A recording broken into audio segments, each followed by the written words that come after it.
모든 트레이딩에 100% 맞는 시그널이 없다라는 겁니다. 하지만 다이버전스를 보고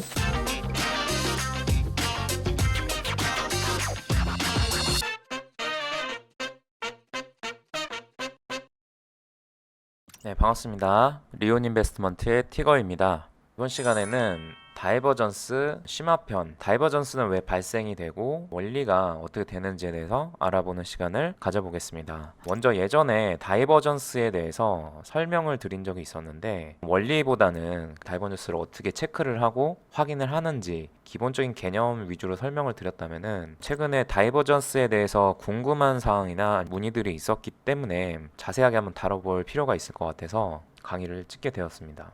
일단은 다이버전스에 대한 개념을 알아보면은 사전적인 정의는 괴리입니다. 가격과 지표의 괴리를 의미를 합니다. 그래서 차트를 보게 되면은 가격 지표 밑에 MACD, RSI, 그리고 스토캐스틱 세 개의 가장 유명한 보조 지표들이 설치가 되어 있는데 가격 자체는 저점과 저점을 이어봤을 때 가격이 하락한 모습을 나타내주고 있습니다. 그렇지만 보조 지표에서 보면은 먼저 만들어진 A와 그 다음 만들어진 저점을 B라고 했을 때 A와 B의 저점이 높아진 것을 볼 수가 있습니다.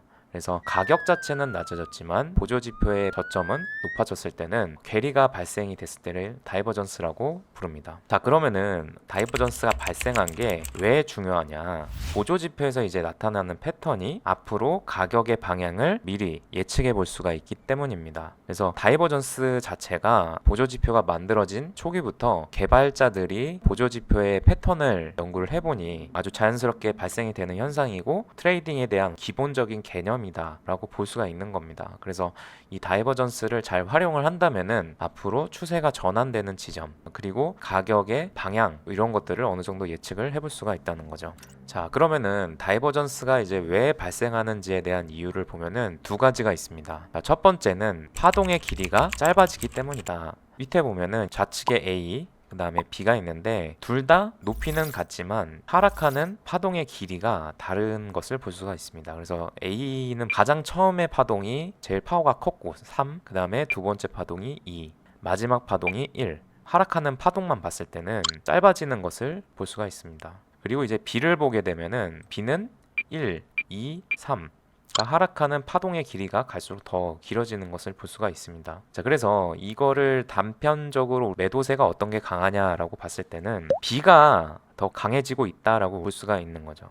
이제 좌측에서 우측을 이렇게 그었을 때 74개의 봉 둘 다 74개의 봉, 그러니까 같은 동일한 시간 대비해서 하락하는 크기가 다른 것을 볼 수가 있는데 이 A와 B 중에 다이버전스는 어떨 때 발생이 되느냐를 보면은 A 같은 가격의 움직임이 나오면 다이버전스가 발생이 되는 거죠. 다이버전스 아까 설명드렸을 때 추세의 반전을 볼 수 있는 개념이라고 말씀을 드렸는데 우리가 추세가 전환되기 위해서는 물리 운동을 할 때 계속 강해지는 게 아니라 3, 2, 1 이런 식으로 파동의 길이가 짧아지게 되면 내려오는 하락폭이 작아지게 되면 반전할 가능성이 높다라고 볼 수가 있는 거죠. 물리 세계에서도 이러한 법칙이 적용이 되고 주식시장에서도 가격이 하락하는 폭이 작아지게 되면은 추세가 반전될 가능성이 높다. 그리고 보조지표에서도 이렇게 하락폭이 작아지기 시작하면은 다이버전스가 발생될 확률이 높다라고 볼 수가 있겠습니다. 그래서 보조지표는 설정한 캔들의 개수만큼 계산을 해서 선으로 표현을 합니다. 앞전 파동이 길다면 위차트에서 보았을 때 보조지표에서 깊은 눌림이 발생이 되고 다음 가격 차트에서 하락하는 길이가 상대적으로 앞전 파동보다 짧다면 보조지표에서는 상대적으로 짧은 눌림이 발생하게 된다라는 거죠.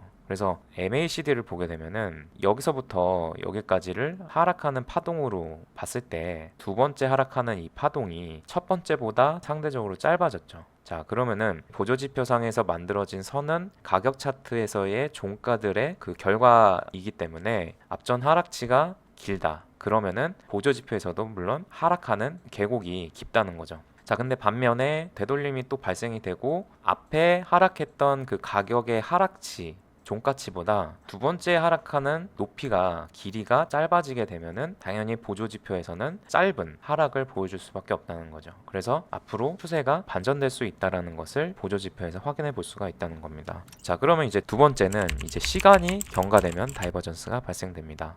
우리가 보고 있는 가격 차트는 X축의 시간, Y축이 가격의 높낮이를 표현을 하게 되는데, 짧은 시간에 강한 상승과 하락이 나타났다라고 표현을 하는 것은 추세가 강하다라고 표현을 할 수가 있는 거죠. 짧은 시간 대비 큰 움직임을 보였다면은 동일한 시간 대비해서 훨씬 추세가 강하다라고 볼 수도 있고, 한편으로는 동일한 가격 움직임을 보였다 하더라도 시간이 짧게 움직였다면은 그것을 추세가 강하다라고 표현을 할 수가 있습니다.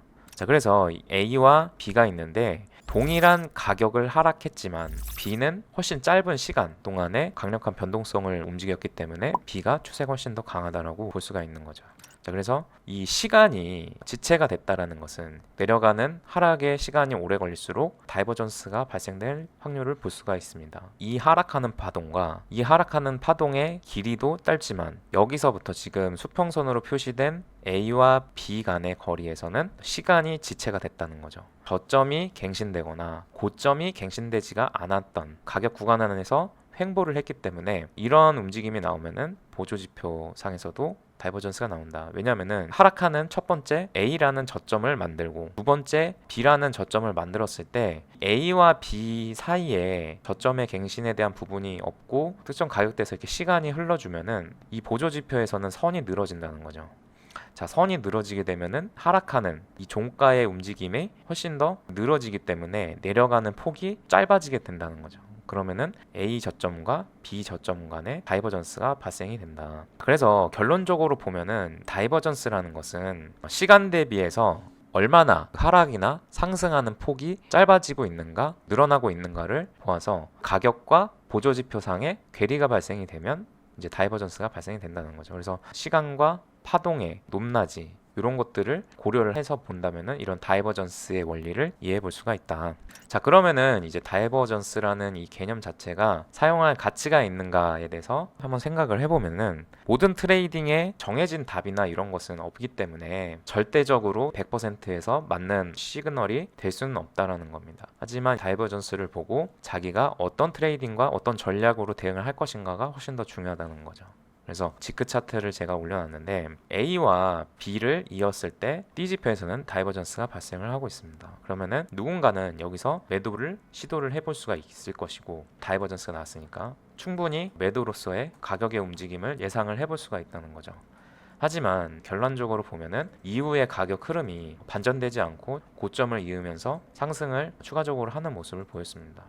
자, 그러면은 아까 제가 어떤 트레이딩과 전략을 할 것이냐가 더 중요하다고 말씀을 드렸는데, 만약에 저라면은 매도로 대응을 했다 하더라도 이전의 고점을 넘어섰다면은 손절로 대응을 했을 것으로 예상을 합니다. 근데 만약에 지금의 상황이 상승의 모멘텀을 잃어간다고 생각이 들면 저는 여기서 손절을 하는 게 아니라 추가로 위에서 물량을 더 매도로 진입을 해볼 수가 있다는 거죠. 그래서 이 신호가 난 무조건 매도할 거야 이런 개념보다는 내가 매도를 대응을 했다면 손익비를 1대2 1대3에 익절을 하는 트레이딩을 하겠다, 혹은 손절이 발생이 됐다면은 그 다음에는 마지막 여기가 상승의 파동이라면은 트리플 다이버전스를 예상을 하고 손절을 하지 않고 추가로 매도로 진입을 해보겠다, 이런 식으로 본인만의 매매 전략을 가지고 판단해서 대응을 해야 된다는 거죠. 그래서 오늘은 이 다이버전스에 대해서 기본적인 개념과 원리, 그리고 어떻게 활용을 하는 게 맞는가에 대한 부분에 대해서 설명을 드렸고, 궁금하신 내용은 댓글로 달아주시면 답변 드릴 수 있도록 하겠습니다. 감사합니다.